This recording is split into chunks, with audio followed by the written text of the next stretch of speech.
Wait, stop. That's the one.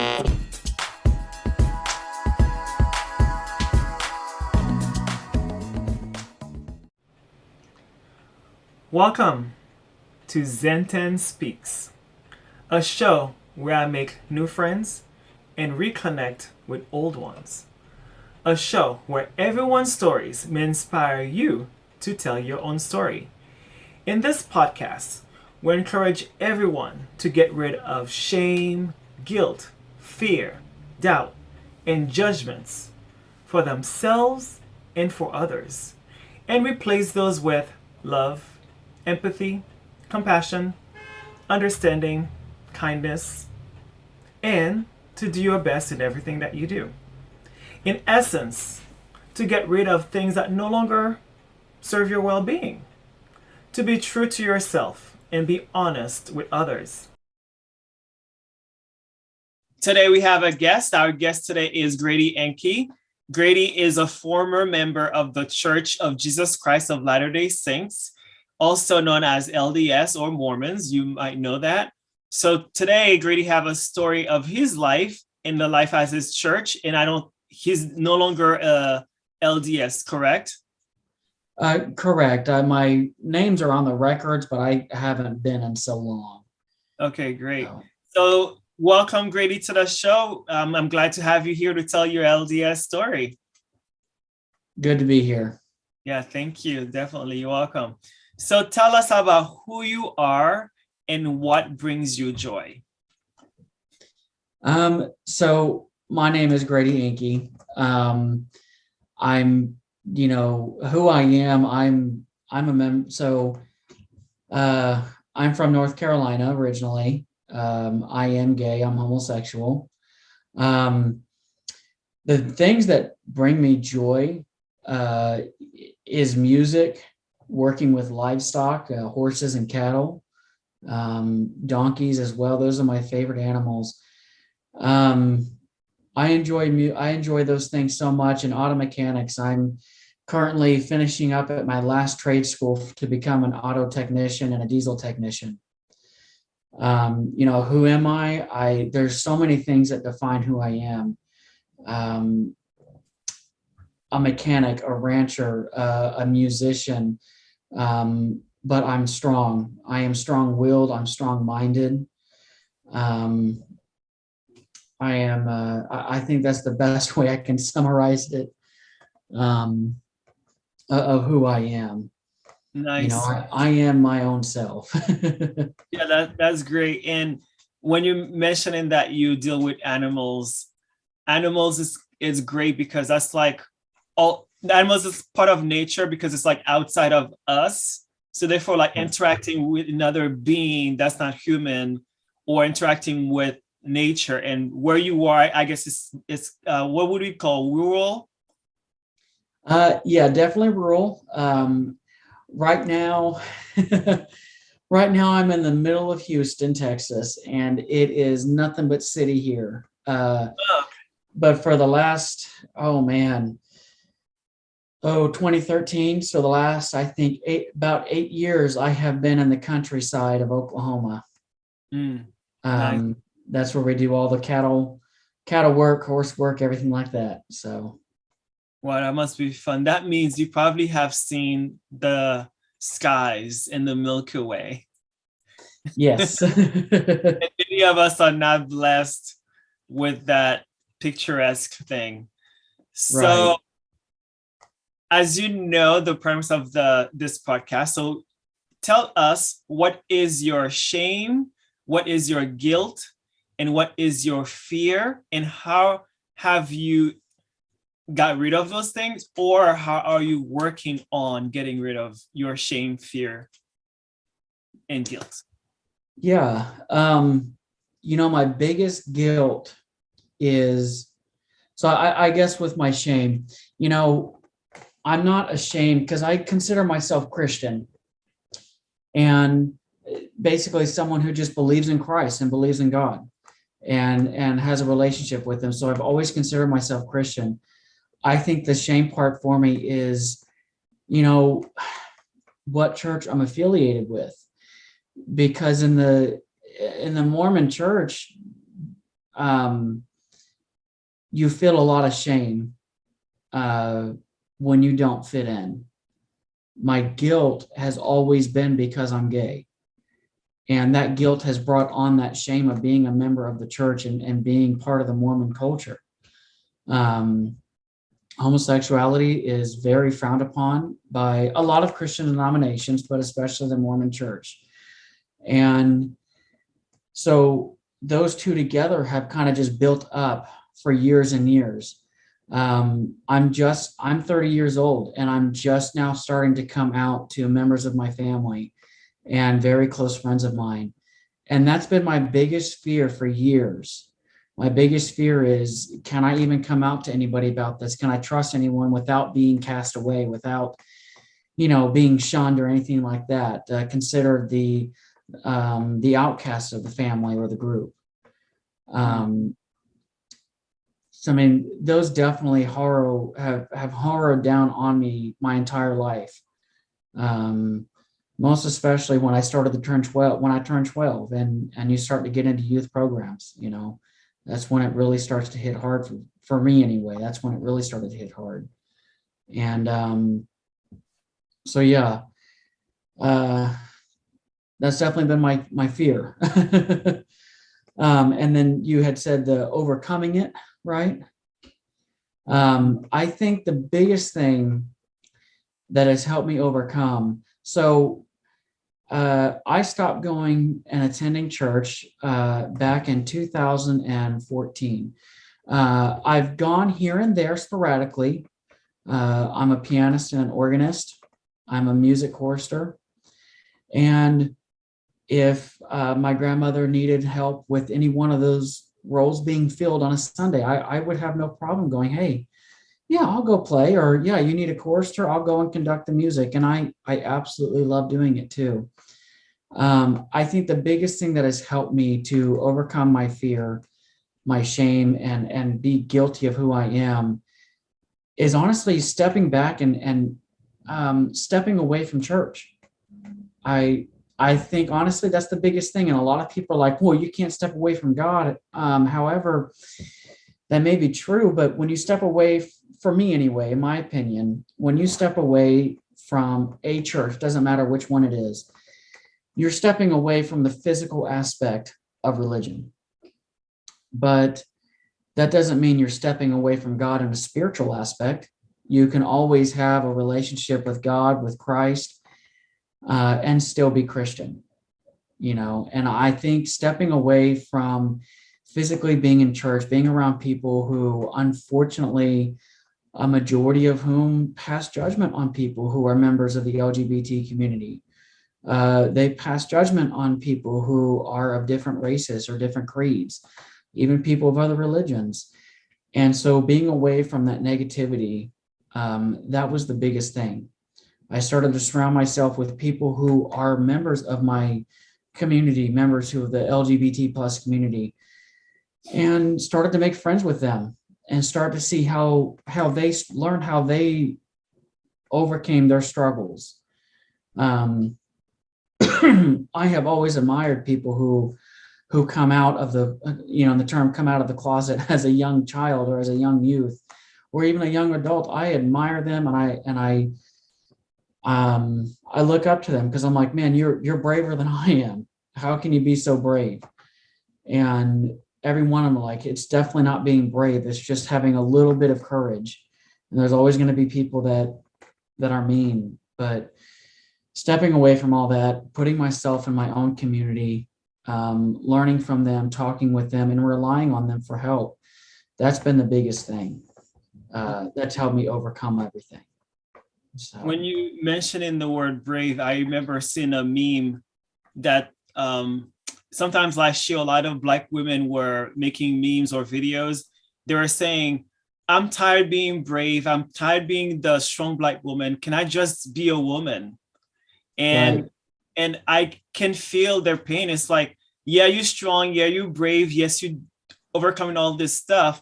But they're like, can I just be a human being that can live my life without having to overcome shit? Right. Like, can you Yes. just be can you just be Grady and part of your sexuality is part of you, but doesn't have to define you as a being, and doesn't have to make you a sinful person that's being judged on and being guilty and shame? Can you just be Grady without being brave of like coming out? You know, it's like, it's good because it's like what's that word called? It's like can't think of the word right now. It's like it's good for you because you're growing, and it's part of growth, and you overcoming things, and then you get new perspective. But at the same time, it's like, couldn't society just live and let live? Yeah, can we not coexist peacefully here and just, I guess, agree to disagree and let life go as it is? Certainly. Especially when it's none of your business, you know? Yeah. In the mechanic field, I've only ever seen, I'm going to call it testosterone level issues. You know, people are like, I'm better than you. I'm better than, and I've only ever seen that in 3 major areas. And that's the military, that's in mechanics, and quite frankly, the church. You know, everyone is just, oh, I know more, and I've done this more. And it's like, I get it. You've done it more, but you've got the experience, but you haven't fully learned the lesson just yet. Can I not help you? You know? Right. That's totally ego will make them fall, because we can never know. We can, of course, just like you know so many things that I don't know. I know so many things that you don't know. Does that make each other better than each other? No, it's really dumb to think that way of like, it's just, and especially if you at a church, you should know that if they read the Bible, probably not, that if you're a Pharisee and you have ego and you're walking around like your chest is pumped, then based on the Bible and their stories, God looked down on you, you know? So therefore, why do that? They don't even follow their own things, which is weird by me. So another point you mentioned about spirituality, I love how you separate a cult or religion, dogma with spirituality, because you can have a relationship with Jesus or God without the religion. However, a leading question, because the Mormons, like everyone else, I was raised Jehovah's Witness, and they all say that they are the true religion. And the Mormons definitely, they said, we know we're true religion because of da-da-da-da, and you know the reasons. And so therefore, to them, you cannot have a relationship with God without them, which is like pretty insane to think about, but you know. So tell the audience, how are you having a relationship with God or Jesus Christ without being in the Mormon religion anymore? Or have you got rid of the Mormon teaching of about that? You know, for me, it's a little strange. Some people call it unorthodox. And for me, the way that I have a relationship with God and with Christ is very different than a lot of people. So I do pray a lot. Now, yes, I do pray, I guess, like the Mormons pray. You know, you begin with Dear Heavenly Father and you end in the name of Jesus Christ. I've come to learn that that's a whole other story. But for me, I do keep part of that. I keep the scripture study up where I study the Bible, the Old and New Testament. You know, it's not all the time, but it is off. There are times I do start to read the Bible. But the biggest thing for me is my communication with my Creator, with God, is when I'm working on vehicles or I'm working with the cattle or any form of livestock. And the way that works is it's like that's my personal time with God. I'll just give you a quick example. When I was working with my uncle and my aunt's herd last winter, we had a big deep freeze in northeastern Oklahoma. All of our ponds froze over. Everything was just frost and ice. That's all it was. But we had to take care of the herds and, you know, single degree weather, 8, 9 degrees outside while it was snowing on us, and working with the herd, trying to get the calves nurtured, trying to get them warm, trying to make sure the mothers who were expecting, keep them warm, keep them healthy. It was like God was speaking to me and saying, hey, you're taking care of your herd. You need to make sure you're taking care of yourself. You got to physically stay warm. You got to make sure that you're feeding yourself healthy. Stop eating all this fast food, because I was eating a lot of fast food. And but it also was a little personal lesson of, hey, you know how to take care of your herd. If you're taking care of your herd, maybe now you can go and take care of your personal life. And it was like me and God just spent that whole next several hours out in the middle of 9-degree weather, just talking it up, and it was just that personal one-on-one conversation, as if I was having a conversation with my mom or my dad. It was amazing. And it happens then when I'm working on cars too. Like, what is going on with this vehicle? Why is this engine not starting? And so now I have to go in and diagnose several different systems that could be causing an engine not to start and turn over.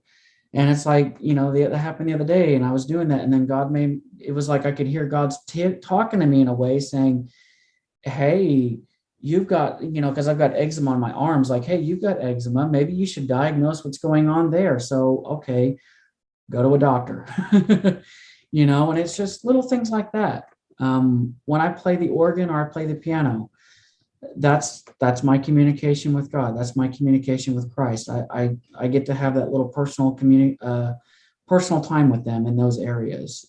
It's much different than everybody else, but it's how I do it. So that's wonderful. And I do feel like it's definitely the one of few or many correct ways to do it, because most people that I know of, they just have that thing with God only mostly 2 times. When they're having a bad time in their life, that's when they turn to God, or on Sundays. Yeah. But you having it all the time, because as they say, God is everywhere. God is always with you. And then you see the littlest things, as the Bible said, when you're faithful in small things, you be faithful in big things. So you being faithful in the small things of like nature, or dealing with another animal, another being, and doing things like work. And so you having that relationship with God. And I've noticed, I've talked to, again, being raised as witness, I talk to so many people who are religious. It's all about going to church on Sundays, and every other day of the week, you wouldn't even call them Christians. Right. But yeah. So tell us about your childhood. Just like in the church, or I guess just in. You were raised Mormon, right? Right. Yeah. So the whole thing, from being raised and like in the church, or outside of, like, having friends with people outside of the church, and falling off as a Mormon.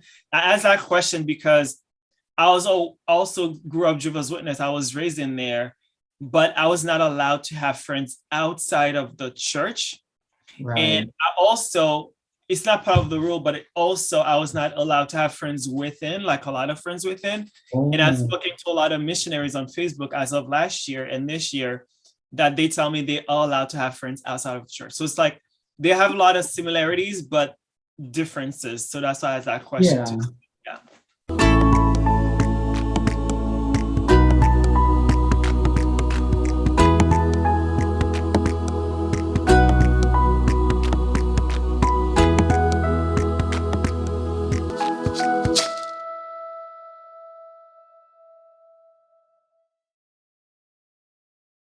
So it's definitely different. I think it all depends on, I guess, each family. Now, my parents are wonderful parents. They are the best parents. I couldn't ask for any better. Growing up, it was like different. Now, my siblings, they had friends all the time. I didn't have a lot of friends growing up. I had a few friends within the church, and I think it's because we truly, genuinely, we got along. because we had similar interests. We weren't into video games. We weren't into some things that everybody else was into. We wanted to go out and have adventures, be outside, go camping, do all this fun stuff. We wanted to live our childhood the best we could. So within the church, when you're growing up, up until you turn 12, you're in what's called primary. And when you turn 4 years old, you go into primary, and you're there until you turn 12 years old. And in primary, we had 3 hours of church. First hour was sacrament. It was where everybody was in the chapel together. Second hour was Sunday school. So if you were in primary, we would go have Sunday school with our teacher and our classmates in our age group, whether that was 4 to 6, 6 to 8, and then 9 to 11.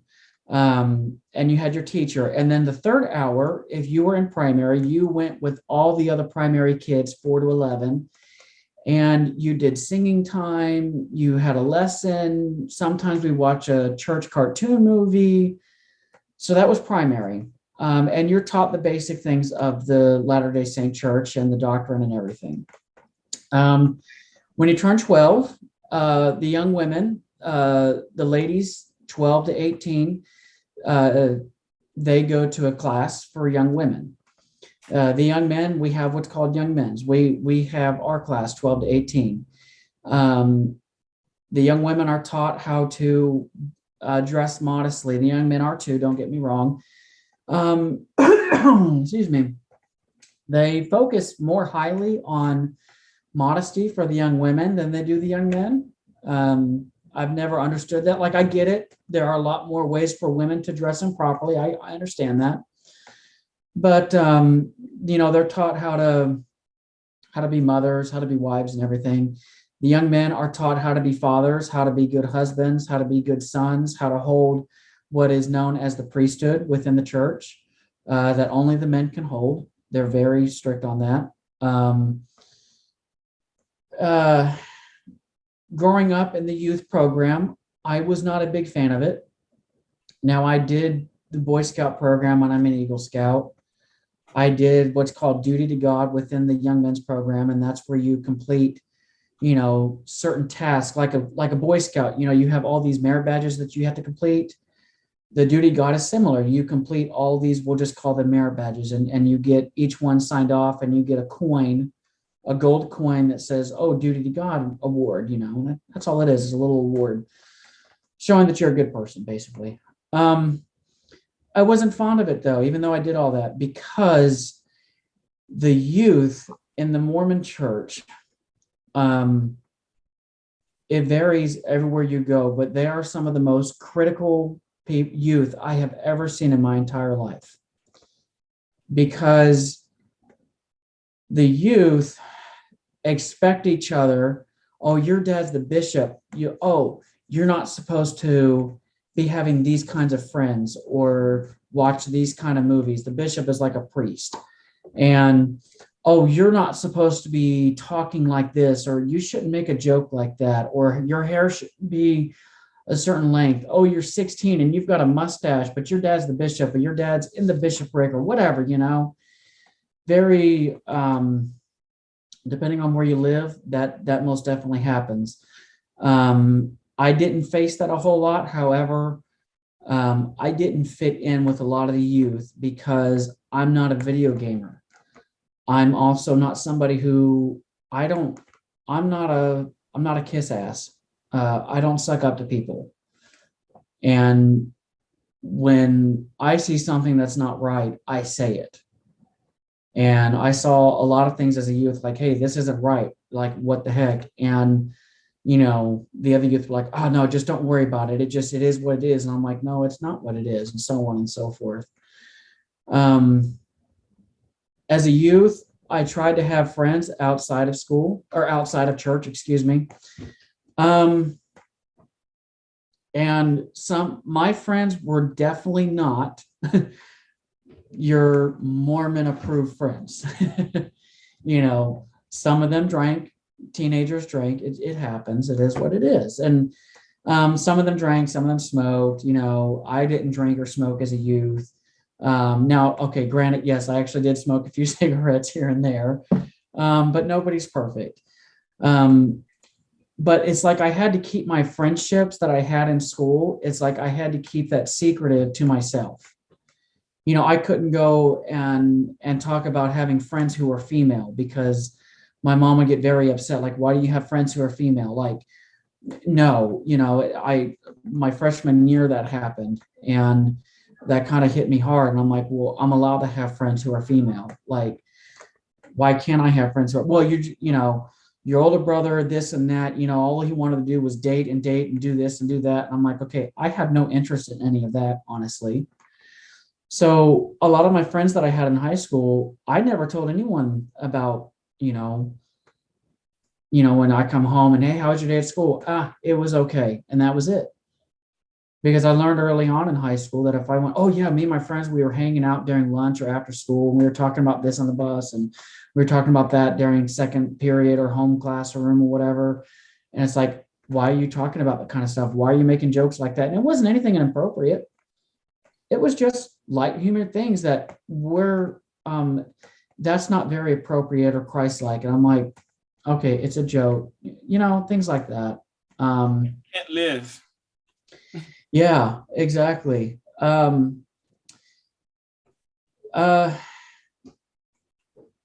didn't get along with a lot of the other young men in my unit. I say my church, in my ward. It's called a ward. It's just in my congregation. Mm-hmm. A lot of it had to do because of my glasses. A lot of it had to do because education-wise, I was very set back. I was brain injured as an infant, so I had a lot of setbacks. I didn't fit in because I was trying my hardest to be what everyone expected me to be. You're the bishop's son. You have to be in church. You have to read your scriptures. You have to go out and do this and do that. And so I was trying to be what I was expected to be. So I didn't make many friends in the congregation that way. I didn't fit in because I didn't speak their lingo. I didn't speak video games. I didn't speak sports. I was picked on a lot in my ward by other young men, and the only people I got along with in my congregation were the young women, and that was about it. and some of the older people in the ward who I have considered to be, like grandmas or like grandpas, because they're so kind and they're so loving towards me. My friends in the church, they lived an hour away from me, and that those were my friends. They all lived an hour away, and the only times I got to hang out with them was on camping trips. And if I was able to talk my mom into letting me go hang out with them over the summer. One summer I didn't want to be home. I wanted to be with my friends, because what kid wants to sit at home bored all day playing up in his room, because you can't do anything without getting lectured about why I'm not doing this or doing that in the church. So it was definitely hard. It's hard to fit in, especially as a young man. When I knew I was gay, I knew I didn't fit in with everybody. And I could never talk to anybody about it because, back in the early 2000s, people were very, very harsh on the LGBTQ community.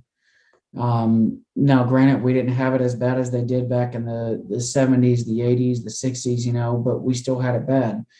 But I knew I couldn't make friends with any of the young men because, I couldn't be myself around them. I was able to be myself around them women because there's times where I can be very flamboyant, and the young women, they didn't care. They're like, be yourself, I just wasn't able to be myself around the people in my congregation.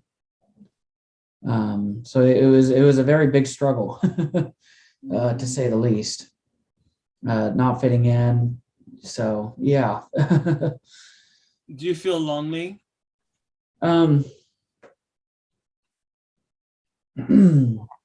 Growing up, absolutely. I definitely felt lonely. When I graduated high school, everyone expected me to go on a church mission. You know, the Mormons have their missionaries. And the expectation is a young man, when he turns 18, he starts his paperwork and he goes on a mission and he does it for 2 years. But I didn't go when I was 18.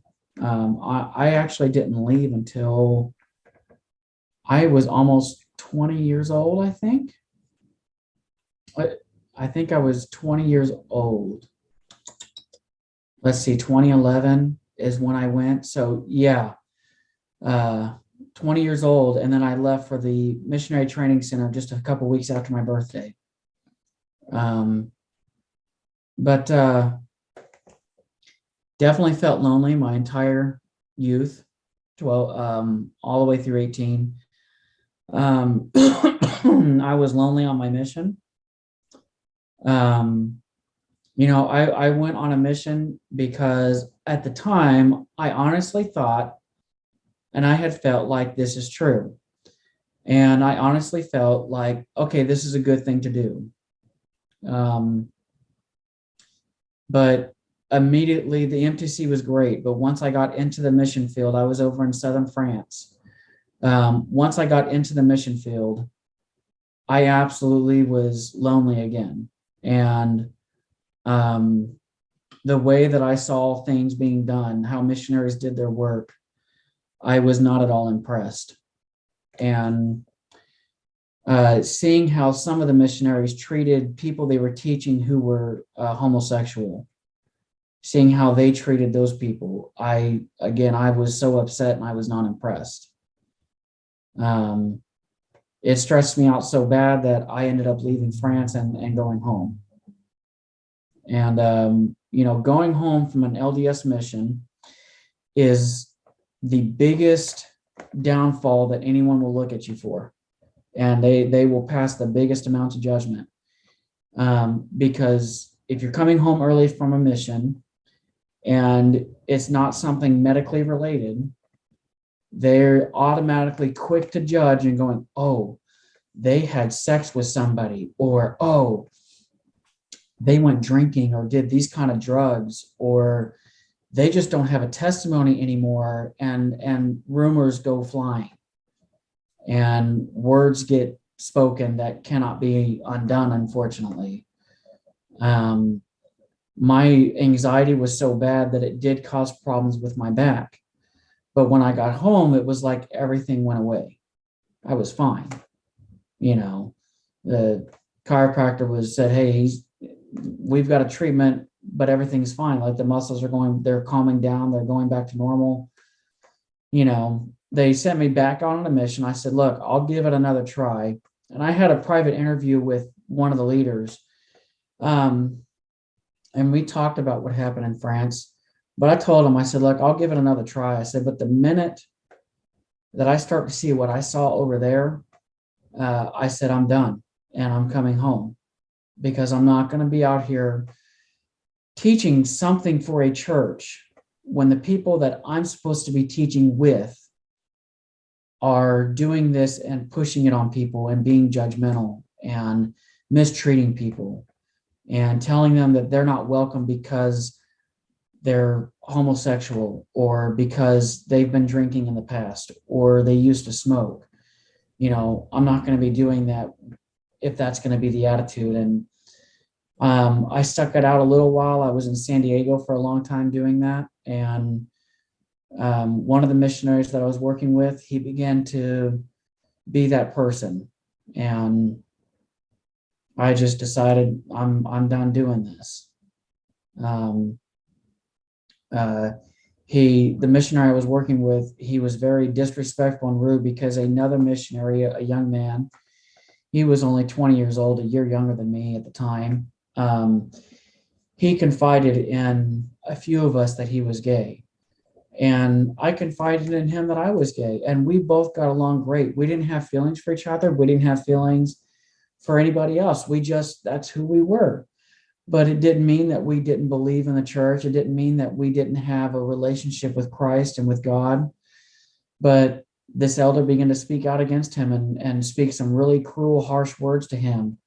And that spoke to me. And I said, I'm done. So there was loneliness all the way throughout. And when I got off my mission, stopped going to church, definitely felt lonely. And I think the only times I haven't felt lonely is when I have been with people who are either in the LGBTQ community or people who are supportive of that community. And I've made some really good friends along the way. And I can count how many friends I have on both my hands that are supportive of me outside of my family. And that's all I need. And I'm not lonely anymore. And that's just up until this last 2 years that I've learned to realize I've got some good friends and I'm not lonely anymore. So, Wow. yeah, sorry. I know that was a little bit much, but yeah. Well, that was great details because I've interviewed a couple people. I've had hard times interviewing current Mormons, which I would love to interview, because I've noticed one thing. Anyone who has been Mormon or is Mormon, they're very loyal. Even when they're out.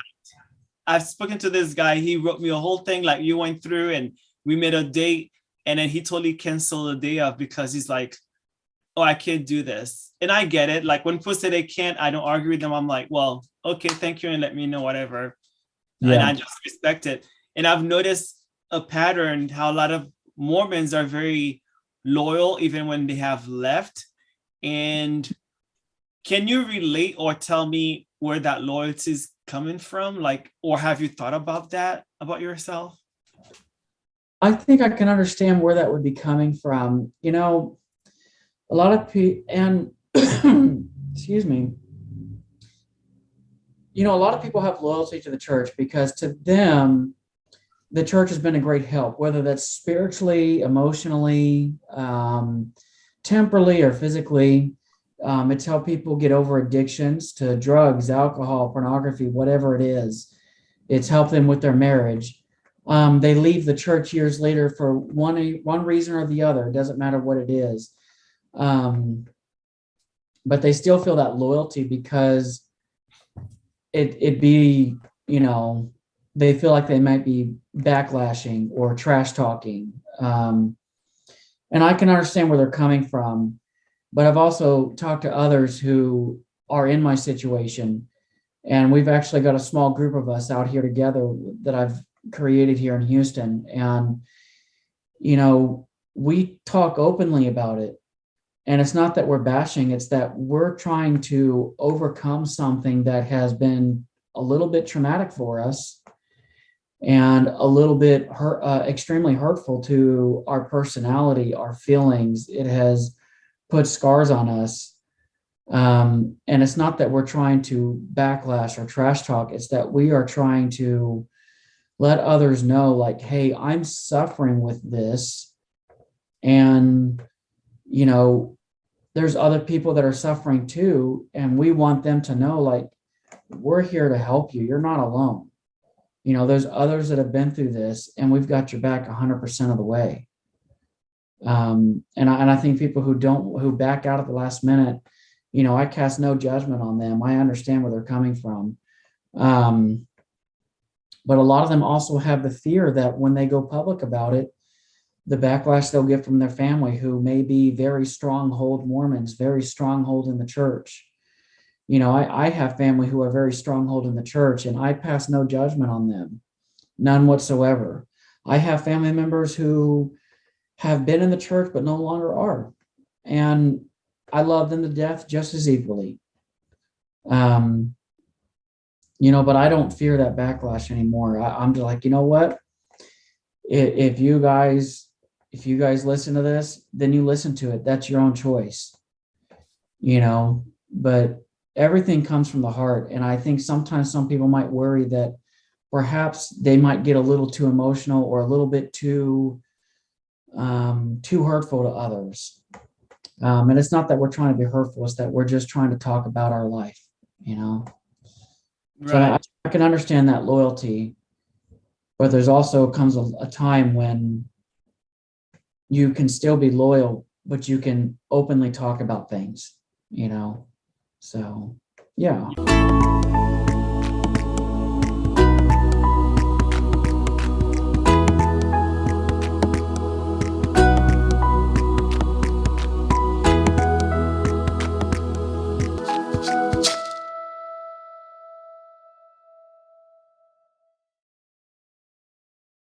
Certainly.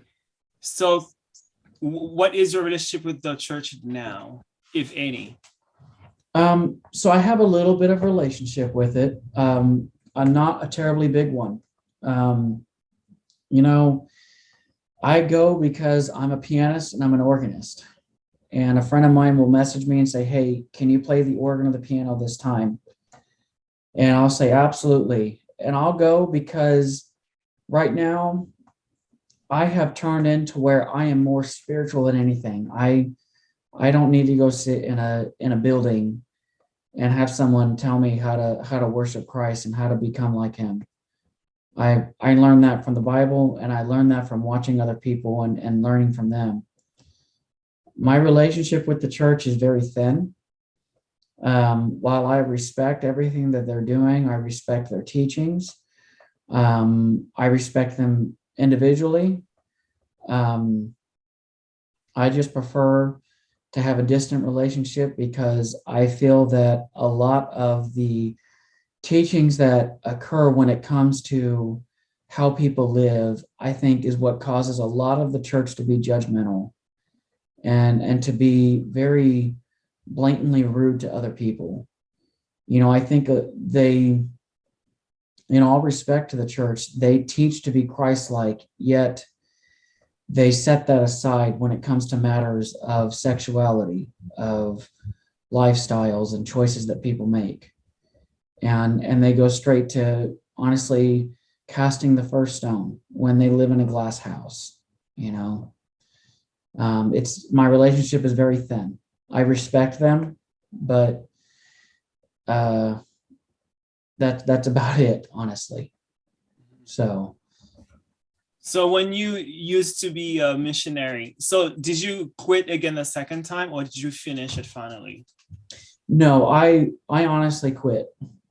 Okay. You know, I don't believe in giving up on things, especially when they're hard. You know, my grandpa was a Marine, and he always said we can do hard things, and I believe that. And it was hard, but I decided to leave and quit because it wasn't that it was hard, it was that there was something not right about the way the work was being done. So, what was that? Can you say it? Yeah. You know, and I've taught this to youth before in the church after my mission. Even when I was not active in the church, I would tell the youth, um, I have several friends of mine that their younger siblings have come to me and said, "Man, I want to serve a mission, but I don't. I don't know how to do it." And the one that I talk to all the time, he doesn't want to serve a mission. I told him, I said, "Don't feel bad." Because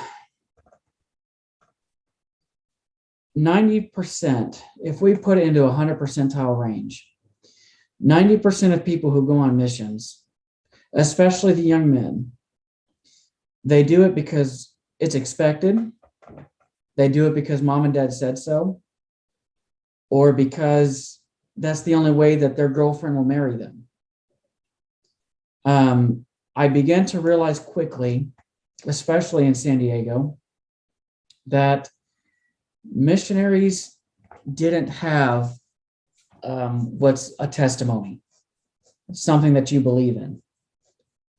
I began to quickly realize that they weren't teaching from the heart.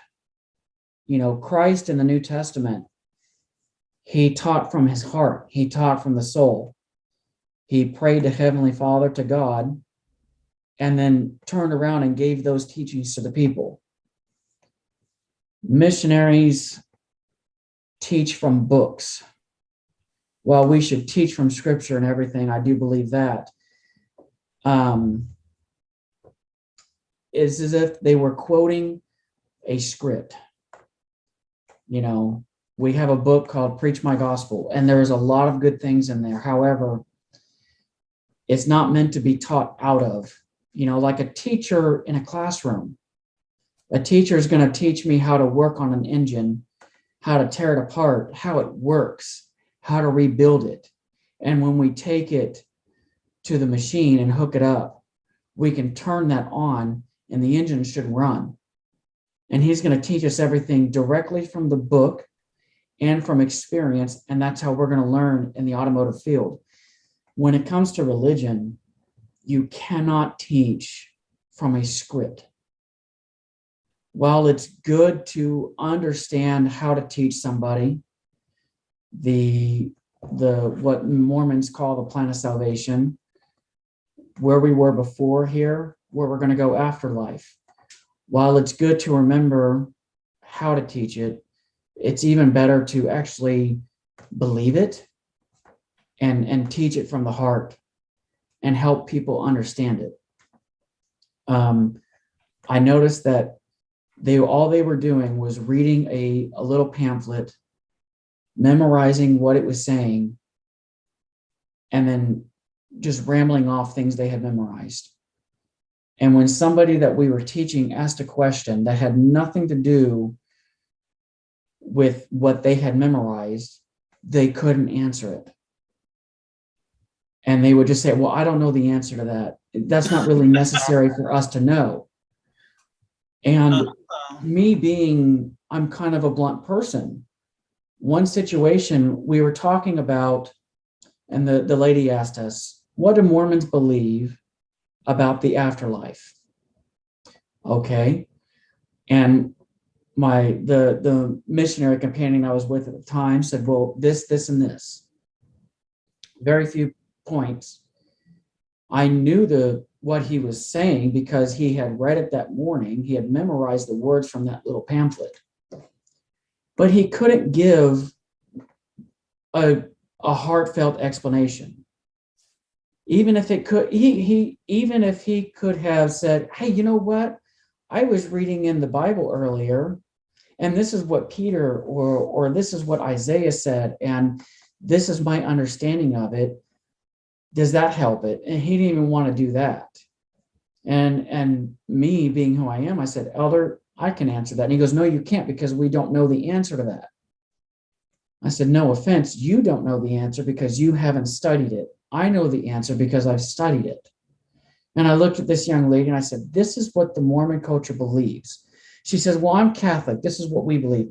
Okay, yes, absolutely. I understand the Catholic Church. I was in France for a long time.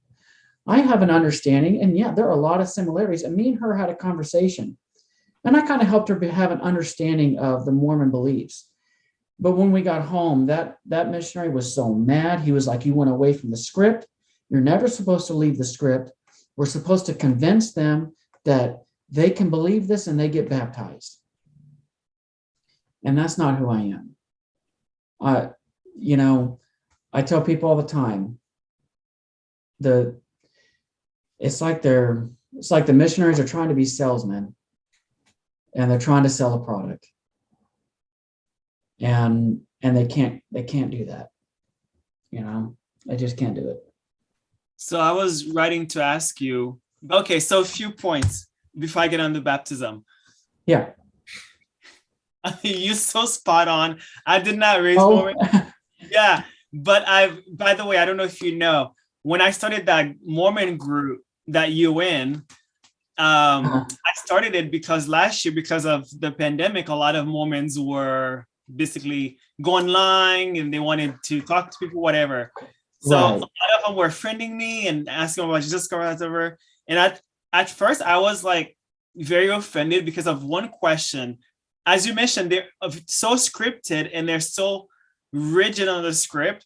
They're not being logical to be like, okay, I can have a script, but I can make it my own in a way for it not to be robotic. So one question they would ask is, hey, da da da da da, making small talk, of course, which I don't like small talk, but then they'll Yeah. go right on it. And it's my pet peeve when people start to make small talk and I can tell they're non-genuine. But then when they Mhm. went to their question they're asking, and if I answer differently what I know they expected, then the conversation, they either ghost, flake, or they just ignore my answer and go to the next thing. And I'm like, okay, so totally not genuine. But I'm like, okay, so later on, in the beginning, I was very offended. But then later on, I was like, you know what? I'm going to play the game. So that's I made the group because I feel like, okay, I'm going to make a group because I've noticed certain things. And I want to create a group where if anyone wants a refuge, as I mentioned in the description, to go on there to talk about their stuff, if they're still on there to talk, to get either feedback or support from people who are not Mormons or from people who are Mormons and want the same support. And I feel like the group is like a small number, but I love it because one thing I also wanted to make sure to do, to never advertise the group, to let people find it by themselves. And I think there's like 480 people in there now, and all of them has gone on there willingly because obviously because of the description, it's a refuge to like ally or current. Basically, there's no like snitching, and when people request to join, if they are like new and I look at their profile and I'm like, if they have no photos or they have limited photos or they didn't have a description, I don't let them in the group because I want to keep people who are current Mormons safe because I don't want any trolls to go in there to see who's on there to snitch on them. Yeah. And of course, there might be someone who's doing that and I don't know, but I do my best to like basically anyone who's request to do my best to like let them join in if I think they're not a troll, whatever. And it seems like most people on there, they want support and they're just hanging out or just watching. And some people I've noticed are preaching, which is fine by me because some people on there are reporting the people that are preaching, and I leave them there because I'm like, no, this is a safe space for even those people who are preaching, because if you don't like it, just don't look. I don't want to be I don't like canceling people or censoring people unless those preaching people are saying, hey, you evil, then I would kick them out. But if they're not doing that, they're just preaching, and that's fine. And so I did notice when you're talking about the robotic and the pamphlet thing, which is like so annoying because I don't like people who are not genuine. I've also started studying with Mormons because they kept going on my DM. And so I was just like, okay, I'm going to play that game. So I went to study with a group first, and I was just like, okay, they suck. So I let them go. And there's another group a group of 3, and one of them, he kept calling me brother, and he kept calling me my friend. And I feel like he's more genuine than any of them because, as I mentioned, if you say something they don't like or they don't get their way, they just ghost you or flake. And a lot of them has done that. And that one kid, he's done with his mission now. And I don't know if he's watching this or not, because now he's excited because he knew about my podcast. He's like, oh, I can't wait to get home to watch YouTube, because apparently he's not allowed to go on YouTube while he was on a mission. So I don't know if he's watching my stuff or not. But yeah, and I even asked him to be on my podcast, and he said he could not. But I felt like it was real online friendship, at least, because I feel like he was genuine. He's not being a robot, and he was accepting, etc. Because I even told him, I was just like, are you allowed to be my friend because I'm part of the LGBT and I'm not Mormon? And then he's like, no, you're cool. I don't judge. I accept everybody. And he's so family oriented. He often saying, I want my family to meet you. I want my family to. And I'm like, oh, that's so nice of him. He's like, so cool. Yeah. And all the other ones want to baptize me. And I found these guys, I think, where are they? In Jersey or somewhere? No, they're in Upper Manhattan. And so they started giving me lessons, and they're so good. And when I ask questions, they find answers, even if it's not on the spot, on the next time. And what I loved about him, exactly what you said, they are genuine. Of course, I noticed they're talking on the pamphlet, but they are telling me more than what's on the pamphlet. And Right. their time with me usually, because I think they only had to do 30 minutes. Sometimes it's 45 to an hour because it's so juicy and so real. And I loved it. And unfortunately, 3 times they had to let me go because I'm in Brooklyn and they couldn't study. They said, you need to study somewhere with Brooklyn because you need to start going to church in Brooklyn. And I was doing that as an experiment. And Yeah. I'm still but then I was just like, okay, I didn't tell them, of course, but I didn't want to go to the church because I didn't want it to be peer pressured or being called out on my experiment, whatever. Right. And so eventually they done study with me, but then they wanted me to be baptized. And I've noticed to play their game. And I was like, oh yeah, sure, I'll be baptized. And I'm interested because I wanted to learn without bias, with Right. open mind, because the only thing I known about the Mormon church was from online, from non-Mormons or people who left who are either telling the truth or bad mouthing. And I've learned enough of those, but I wanted to learn from the Mormons themselves and ask some safe questions, but not hard questions enough for them to be like, okay, let me ghost this guy. Because I've made that mistake before. I ask a question and then they totally ghost me because they're like, okay, this guy's not the guy. Because they want someone who's a robot, brain dead, or a zombie or a dummy. Mm-hmm.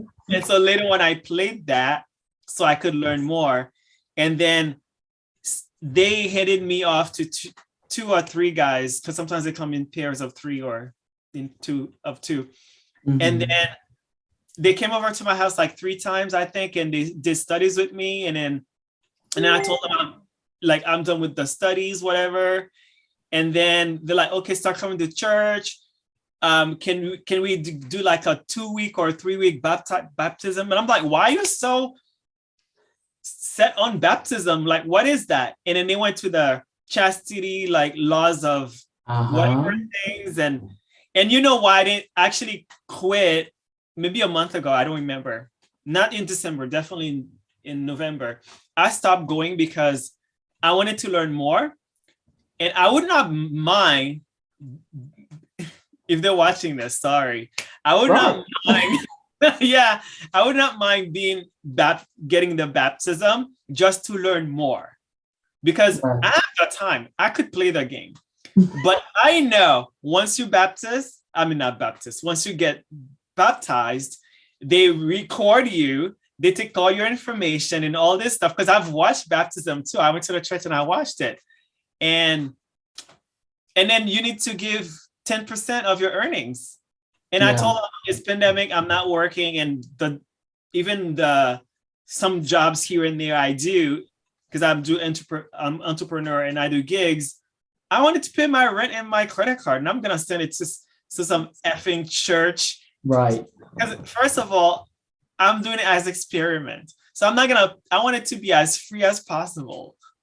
Mm-hmm. And so when they can pressure me for baptism, after a Sunday, I wrote them a text and I said, thank you for the opportunity. I love hanging out with you. You guys are awesome, whatever. But I'm totally not interested anymore. Right. And then he messaged me, and they're so delayed on the message, unless, I don't know if you noticed that once they need something from me, if I don't text them back within 30 minutes or the hour, they text me again the same question, or like question mark, calling me. But then when it's my turn, they take days. And I'm like, okay, really interesting.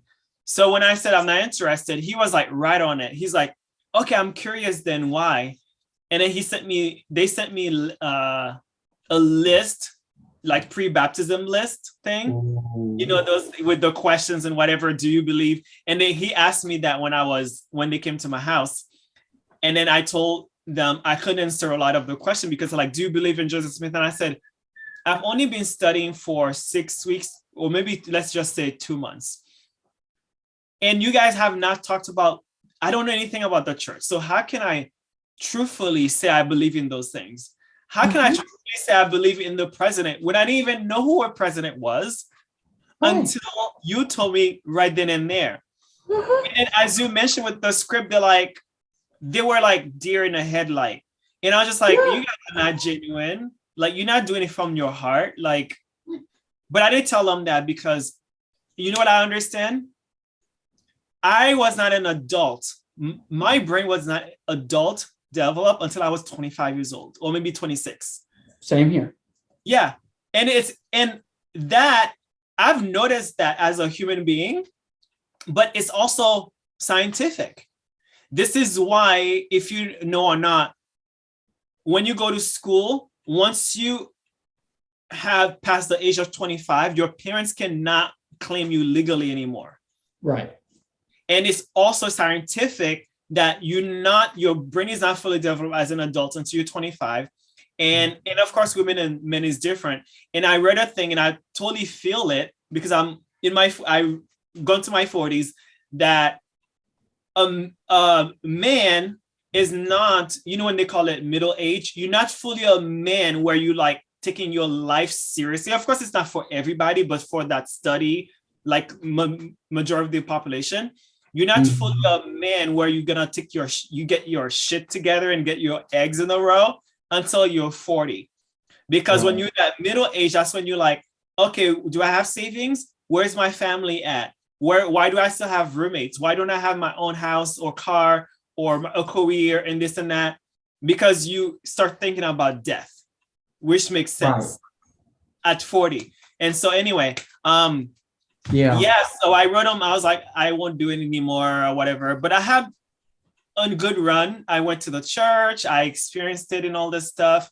And every time after church, they ask me for my opinion, and I tell them, I have no opinion. When I do anything nowadays, of course, I do my best to experience it 100% without bias. Because if I enter any space with bias, what's the point of learning? Because you're not learning, you're just questioning and being combative. Yeah. So anyway, that was my experience with them. And I don't go to church anymore. But one thing I still do every Thursday that they got me into is volunteering at the food shelter. Okay. And I look forward to that every Thursday. I love doing it. And sometimes I see them. When I see them, it got awkward because they're making small talk. And I told anybody that wants to be in my life, and I told them one way to really grind my gear, if you're making small talk and I feel like you're not genuine. Yes. Then I'll feel like I don't want to do anything with you because I'm like, you're just being a robot and awkward. And I'm like, I understand if you're being awkward, but if you're being awkward, just don't. Right. And I'm an open person. You don't need to be awkward. And I understand, like, if you're being awkward, that's your end, but like, I'm not judging you. And I feel like there is this hold back with them. And I get it. They're 18, they're 20, 21, whatever the age is. And I was there too. And even when, as an adult, I was playing the mask game of corporate, like whatever. I wear a mask and I'm being like not genuine with work, so I cannot, and I will not ask the world from them. So I get it.